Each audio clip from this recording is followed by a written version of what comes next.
Yn Rhondda Cynon Taf, ni'n wastad yn trio bod ar flaen y gad i hyrwyddo'r Gymraeg, a'n cynllun gwarantu cyfweliad i siaradwyr Cymraeg yw'r cynllun diweddara sydd gyda ni i wneud hynny. Mae'n rhoi cyfle i ni gynyddu nifer o wasanaethau sydd gyda ni yn Gymraeg, ond i roi hyder i'n staff ni ar draws y cyngor i ddefnyddio sgiliau iaith.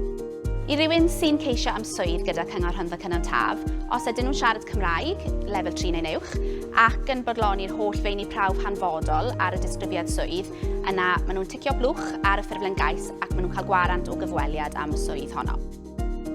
Mae demograffeg benodol iawn gyda ni yn y sir sy'n cynnig heriau i ni, ond sydd hefyd yn rhoi cyfleoedd arbennig i ni geisio gwneud rhywbeth gwahanol gyda'r Gymraeg.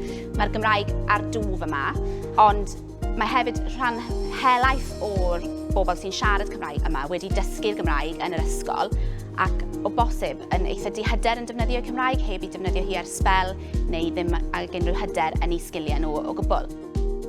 Dwi'n gweithio yn llyfrgell Cyngor Rhondda Cynon Taf yn rhan o'r cynllun gwarantu cyfweliad.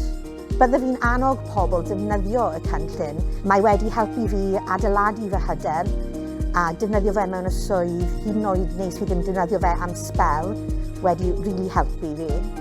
Mae wedi bod yn llwyddiannus. Hyd at ddiwedd mis Gorffennaf eleni, mae cynnydd o tua 16.4% wedi bod yn nifer y siaradwyr Cymraeg i ni'n cyflogi fel cyngor.